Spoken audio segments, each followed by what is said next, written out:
Welcome students. આજે આપણે માહિતી મેળવશું કરાર પાલનમાંથી મુક્ત થવાની જુદી જુદી રીતો વર્ણવો. એટલે કે જે કરાર આપણે કર્યો છે એનું પાલન ન કરવું હોય તેમાંથી કઈ કઈ રીતે મુક્ત થઈ શકે તેની રીતો આપેલી છે. અથવા તો તમને એક્ઝામમાં એમ પણ પૂછાઈ શકે છે કે કાયદેસરના કરારમાંથી મુક્ત થવા માટે દર્શાવવામાં આવેલી રીતો સમજાવો, અથવા તો કરારમાંથી મુક્ત થવાના પ્રબંધો સમજાવો, અથવા કરાર સમાપ્તિની જોગવાઈઓ. આમ અલગ અલગ રીતે તમને આ સવાલ પૂછાઈ શકે છે. તો શરૂઆત કરીએ આપણે પ્રસ્તાવનાથી. તો કે સામાન્ય નિયમ એવો છે કે દરેક પક્ષકારોએ પોતાના વચનનું પાલન કરવું જોઈએ. જો દરેક પક્ષકાર યોગ્ય રીતે પોતાના વચનનું પાલન કરે તો પક્ષકારો કરારની જવાબદારીમાંથી મુક્ત થાય છે. પરંતુ કરાર મુક્તિની બીજી અનેક રીતો છે. દાખલા તરીકે અરસપરસના વચનોવાળા કરારમાં એક પક્ષકારે પોતાના વચનનું પાલન જવાબદારી વચન સ્વીકારનાર શિરે છે તે નક્કી કરેલ કરારનું પાલન કરીને પક્ષકાર કરવાનો ઇનકાર કરે તો બીજો પક્ષકાર પોતાની જવાબદારીમાંથી મુક્ત થાય છે. એ જ રીતે કરારને સ્થાને નવો કરાર કરવાથી કે કરારની શરતોમાં ફેરફાર કરવાથી જૂના કરારની જવાબદારીમાંથી મુક્ત થવાય છે. ટૂંકમાં કરાર મુક્તિની વિધિ આપણે નીચે મુજબ સમજી શકીએ છીએ. એટલે કે સામાન્ય રીતે આપણે સૌ જાણીએ છીએ કે બધા જ પક્ષકારે વચનનું પાલન કરે એટલે કરાર અસ્તિત્વમાં આવેલો હોય. પરંતુ જો કોઈ પક્ષકાર યોગ્ય રીતે પોતાના વચનનું પાલન કરે તો પક્ષકારો કરારની જવાબદારીમાંથી મુક્ત બને છે. કેમ? તો કરારનું યોગ્ય રીતે પાલન થયું છે. પરંતુ કરાર મુક્તિની ઘણી બીજી અનેક પણ રીતો છે કે એક પક્ષકારને વચનનું પાલન કરવાની જવાબદારી હોય તો બીજો પક્ષકાર તેનો ઇનકાર કરે અને પોતાની જવાબદારીમાંથી મુક્ત થાય. એ જ રીતે જો કોઈ જૂના કરારની સ્થાને નવો કરાર કરવામાં આવે તો જૂનો કરારમાંથી આપણે જવાબદારીમાંથી મુક્તિ મળે છે. કેટલી રીત આપી છે તે નીચે મુજબ છે. સૌથી પહેલું છે કરારનું પાલન કરીને. કરારમાંથી મુક્તિ કેવી રીતે રહેવાય? તો કરારનું સમયસર પાલન કરીને. કરાર કાયદા અન્વયે કરારમાંથી મુક્ત બનવા માટે આ સામાન્ય અને માન્ય રીત છે. કરારમાં બંને પક્ષકાર કરાર પાલનનો પ્રયાસ કરે છે. કરારનું પાલન કરવા માટે સૌપ્રથમ વચન આપનાર જવાબદાર બને છે. ત્યારબાદ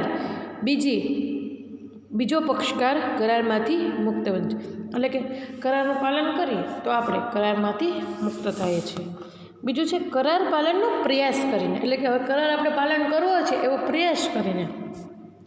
તો કે જ્યારે કરારનો એક પક્ષકાર પોતાના આપેલ વચનનું પાલન કરવા પ્રયત્ન કરે પરંતુ સ્વીકાર કરનાર પક્ષકાર તે બાબત માટે કાળજી રાખી વચન પાલન માટે પ્રયાસ ન કરે ત્યારે વચન જવાબદારીમાંથી મુક્ત બને છે, જેને ટેન્ડર તરીકે ઓળખવામાં આવે છે. એટલે કે એક પક્ષકાર છે એ પોતાના વચનનું પાલન કરવા માટે ખૂબ જ પ્રયત્ન કરે પરંતુ જે સ્વીકારનાર પક્ષકાર છે તે બાબત માટે કાળજી ન લે, વચન પાલન માટે પ્રયાસ ન કરે ત્યારે તે પોતાની જવાબદારીમાંથી મુક્ત થાય છે. ત્રીજું છે પૂર્વપેક્ષિત કરાર ભંગ થવાથી. આપણે અગાઉ પૂર્વપેક્ષિત કરાર ભંગ વિશે ભણી ગયા. તો કે જ્યારે કરારનો એક પક્ષકાર કરાર પાલનના સમય પહેલાં પોતાના વચનનું પાલન કરવાનો ઇનકાર કરે તેને પૂર્વપેક્ષિત કરાર ભંગ કહેવાય. તે જ રીતે કરારનો એક પક્ષકાર કરાર પાલનનો સમય આવી પહોંચે તે પહેલાં જ પોતાની જાતે વચનનું પાલન કરવાનો પ્રયત્ન અશક્ય બનાવે તો પણ પૂર્વપેક્ષિત કરાર ભંગ છે. આવા પ્રસંગે બીજો પક્ષકાર તરત જ કરારનો અંત લાવી શકે છે. પણ સૌ અગાઉના ક્વેશ્ચનમાં જાણ્યું કે પૂર્વપેક્ષિત કરાર ભંગ એટલે કે એક પક્ષકાર સમયની મર્યાદા પૂર્ણ થાય એ પહેલાં જ કરારને પાલન કરવાનો ઇનકાર કરે અથવા વચન આપ્યું હોય અને વચન પાળવાનો ઇનકાર કરે ત્યારે ત્યાં પૂર્વપેક્ષિત કરાર ભંગ કહેવાય. અને તે જ રીતે કરારનો એક પક્ષકાર કરાર પાલનનો જે સમય હોય એ સમય આવે એ પહેલાં જ પોતે વચનનું પાલન કરવા માટે પ્રયત્ન અશક્ય બનાવી દે તો પણ તે પૂર્વપેક્ષિત કરાર ભંગ છે. ચોથું છે કાર્ય અશક્ય બનવાથી. જે કાર્ય કરવાના સમયે જ અશક્ય હોય તેવો કરાર વ્યર્થ છે. એટલે કે જે કાર્ય આપણે જ્યારે જ કરવાનું છે જ્યારે થવું જોઈએ ત્યારે જો એ શક્ય ન હોય તો એવો કરાર કેવો છે? વ્યર્થ કરાર છે. પછી ભલે કરાર કરતી વખતે આવી અશક્યતાઓ પક્ષકારોની જાણમાં હોય શક્ય ન હોય. કોઈ કરાર એવું બને કે કરાર કરતી વખતે કાર્ય અશક્ય ન હોય પણ પાછળથી અંકુશ બહારના કારણોસર કરાર પાલન અશક્ય બની જાય તો આવા કરાર પણ વ્યર્થ કરાર છે અને તેનું પાલન કરવાની જવાબદારીમાંથી પક્ષકાર મુક્ત બને છે. પાંચમું છે નવો કરાર અમલમાં આવવાથી. તો કે જ્યારે પક્ષકારો વચ્ચે મૂળ કરારના સ્થાને નવો કરાર અસ્તિત્વમાં આવે ત્યારે મૂળ કરારના પાલનની જવાબદારીમાંથી પક્ષકાર શું થાય છે? મુક્ત. એટલે કે જે કરાર શરૂ હોય હાલના સમયમાં એ કરારને બદલે કોઈ નવો કરાર અસ્તિત્વમાં આવી જાય તો જે મૂળ કરાર છે એ મૂળ કરારની જવાબદારીમાંથી પક્ષકારો મુક્ત થાય છે. નવો કરાર અસ્તિત્વમાં આવવાની સાથે જ જૂનો કરાર આપમેળે રદબાતલ થાય છે અને તેથી જૂના કરારના પક્ષકારો પોતાની જવાબદારી અને ફરજમાંથી મુક્ત બને છે. જો નવા કરારમાં પક્ષકારો સંમત હોય તો જ ફરજ ભંગની જવાબદારી ચાલુ રહે છે. કરારના બંને પક્ષકારો પોતાની સ્વેચ્છાએ મુક્ત સંમતિથી કરારની શરતોમાં ફેરફાર કરી શકે છે. એટલે કે નવો કરાર અસ્તિત્વમાં આવે તો જૂનો કરાર આપમેળે જ રદબાતલ થઈ જાય છે અને જૂના કરારના જે પક્ષકારો છે એ પોતાની જવાબદારી અને ફરજમાંથી મુક્ત થાય છે અને કરાર કરનાર બંને પક્ષોની મુજબ ઈચ્છા મુજબ સ્વેચ્છાએ મુક્ત સંમતિની કરારની શરતોમાં આપણે ફેરફાર થઈ શકે છે. છઠ્ઠું છે હક જતો કરીને. દરેક વચન લેનાર તેને આપવામાં આવેલ વચનનું પાલન જતું કરીને તેનો ત્યાગ કરી શકે છે. વચન લેનાર તેનો હક જતો કરી તેની સામે પક્ષકારને જવાબદારીમાંથી મુક્ત કરે છે. એટલે કે જે વચન લેનાર વ્યક્તિ છે એ સામા પક્ષવાળાને પોતાનો હક જતો કરીને જવાબદારીમાંથી મુક્ત પણ કરી શકે છે. જે છે હક જતો કરીને કરારમાંથી મુક્ત મેળવી. દાખલા તરીકે અ બ પાસે 100 માંગે છે, બએ અના 60 ચૂકવી આપ્યા, બંનેની સંમતિથી 40 રૂપિયા જતા કરી બ ખાતું ચૂકતું કરે છે. એટલે કે અએ 100 રૂપિયા લેવાના હતા જેમાંથી બએ 60 રૂપિયા આપી દીધા તો હવે બંનેની સંમતિથી 40 રૂપિયા બંને જતા કરે છે. ત્યારે એવું કહી શકાય કે અએ પોતાના 40 રૂપિયાનો મેળવવાનો અધિકાર હક બની તરફેણમાં જતો કર્યો. સાતમું છે કાયદાના અમલથી. જ્યારે પક્ષકાર કરાર પાલન કરતા કોઈ કાયદાકીય મુશ્કેલી નડે ત્યારે કરારના પક્ષકારો કરાર પાલનની જવાબદારીમાંથી આપોઆપ મુક્ત થાય છે. દાખલા તરીકે નાદારની મુક્તિનો હુકમ કાયદા મુજબ મળે ત્યારે તે દેવામાંથી મુક્ત બને છે. એટલે કે જે પક્ષકાર હોય એને કોઈ કાયદાકીય મુશ્કેલી નડે ત્યારે બંને પક્ષકારો કરાર પાલનમાંથી આપોઆપ મુક્ત થાય છે અને એ કરાર ત્યાં અસ્તિત્વ ધરાવતો નથી. કોઈ નાદારી કરે તો નાદારીનો હુકમ મળે એટલે ત્યારે દેવામાંથી મુક્ત બને છે. કેમ તો કે વ્યક્તિ પોતે જ નાદાર થઈ ગયો દેવું ચૂકવી શકે તેમ છે નહીં, તો એ કાયદાના અમલથી કરારમાંથી એને મુક્તિ મેળવી. આઠમું છે ઇનકાર કરવાથી.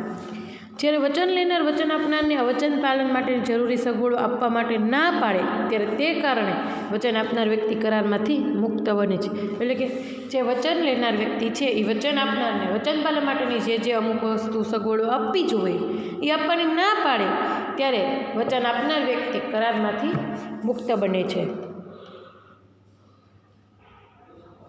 દાખલા તરીકે અ બને 5000માં મિલકત વેચવાનું નક્કી કર્યું. કરાર સમયે બ એ અસમક્ષ પોતાની આર્થિક સ્થિતિ વર્ણવી અસમક્ષ મિલકતના વ્યાજબી હપ્તાની માંગણી મૂકે છે, જે માંગણીનો અસ્વીકાર કરતો નથી, અથવા તો અ એ બને કોઈ સુગડ આપી ન હોવાથી કરારમાંથી પક્ષકારો આપોઆપ મુક્ત બને છે. એટલે કે અને બ વ્યક્તિ છે, અ છે એ બ નામના વ્યક્તિને 5000ની મિલકત વેચે છે, પરંતુ બ સમક્ષ એવું કહે છે કે મારી આર્થિક પરિસ્થિતિ સારી ન હતી, હું 5000 રૂપિયા હપ્તે ચૂકવીશ. જ્યારે અ એ આ માંગણી સ્વીકારતો નથી અથવા એને કોઈ એવી સગવડો પૂરી પાડતો નથી તો ત્યારે બંને કરારમાંથી આપોઆપ મુક્તિ મેળવે છે. નવમું છે કરારની શરતોમાં ફેરફાર કરીને. તો કે કરારના બંને પક્ષકારો પોતાની સંપૂર્ણ સંમતિથી કરારની શરતોમાં ફેરફાર કરી શકે અને તે માટે તેમણે નવો કરાર કરવાની જરૂર નથી. જ્યારે કરારની શરતોમાં ફેરફાર કરવામાં આવે ત્યારે ફેરફારવાળા કરારનું પાલન કરવું જોઈએ અને જૂના કરારની જવાબદારીમાંથી પક્ષકારો મુક્ત થાય એ નોંધપાત્ર છે. કે પક્ષકારોએ કરેલા ફેરફારો મહત્ત્વના હોવા જોઈએ, સંપૂર્ણ સંમતિથી થયા હોવા જોઈએ અને કાયદેસરના હોવા જોઈએ. એટલે કે કરારની શરતોમાં ઘણા બધા એવા ફેરફારો બંને પક્ષકારો પોતાની સંમતિથી કરે તો કરારની શરતોમાં ફેરફાર પણ થાય અને ફેરફાર કરીને કરારમાંથી મુક્તિ પણ મળે. 10મું છે કરાર ભંગથી. તો કે જ્યારે કોઈ પક્ષકાર કરાર ભંગ કરે ત્યારે પક્ષકારને કરાર ભંગને કારણે વસ્તુઓના સામાન્ય ક્રમમાં થયેલ નુકસાન બદલ નુકસાન વળતર મેળવવાનો અધિકાર પ્રાપ્ત થાય છે. જ્યારે એક પક્ષકાર કરાર ભંગ કરે ત્યારે બીજો પક્ષકાર કરાર પાલનની જવાબદારીમાંથી આપોઆપ મુક્ત થાય છે. એટલે કે કોઈ પક્ષકાર જ્યારે કરારનું ભંગ કરે, કરારને પાલન ન કરે ત્યારે તે સામાન્ય રીતે જે નુકસાન થાય છે એ નુકસાન વળતર મેળવવાનો અધિકાર પ્રાપ્ત કરે છે. અને જ્યારે એક પક્ષકાર કરાર ભંગ કરે ત્યારે બીજો પક્ષકાર કરાર પાલનની જવાબદારીમાંથી મુક્ત બને છે. અને છેલ્લું છે સમજૂતી અને સંતોષથી.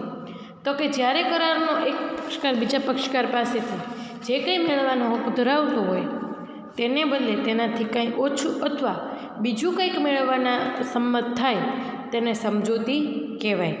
આવી સમજૂતીનું પાલન એટલે સંતોષ. આ સિદ્ધાંત ઇંગ્લેન્ડમાં વધુ પ્રચલિત છે. એટલે કે સમજૂતીથી એકબીજા પોતાનો હક જતો કરે અથવા એકબીજા ઓછું જ મેળવવા સંમત થાય તો તેને શું કહેવાય? સમજૂતી. કેમ? તો કે બંને એકબીજાને સમજણથી કાર્ય કર્યું છે અને સમજૂતીનું પાલન એટલે જ સંતોષ. અને આ સિદ્ધાંત ક્યાં વધુ પ્રચલિત છે? તો કે ઇંગ્લેન્ડમાં. કોઈપણ પક્ષકાર ઉપર દર્શાવ્યા પ્રમાણની કોઈપણ એક રીત દ્વારા તેમાંથી તે મુક્ત બની શકે છે. આ સિવાય કોઈપણ રીત દ્વારા કરારમાંથી પક્ષકારો મુક્ત થઈ શકતા નથી. એટલે કે આ જે 11 રીતો દર્શાવી છે એ 11 રીતોમાંથી જ પક્ષકાર કરારમાંથી મુક્ત બની શકે, બાકી બીજી કોઈ રીત દ્વારા કરારમાંથી પક્ષકાર મુક્ત બની શકે નહીં. તો આ વાત થઈ કે કરારમાંથી મુક્તિ કઈ રીતે પક્ષકારો મેળવી શકે. અહીંયા આપણું યુનિટ નંબર 2 કમ્પ્લીટ થાય છે. Thank you students.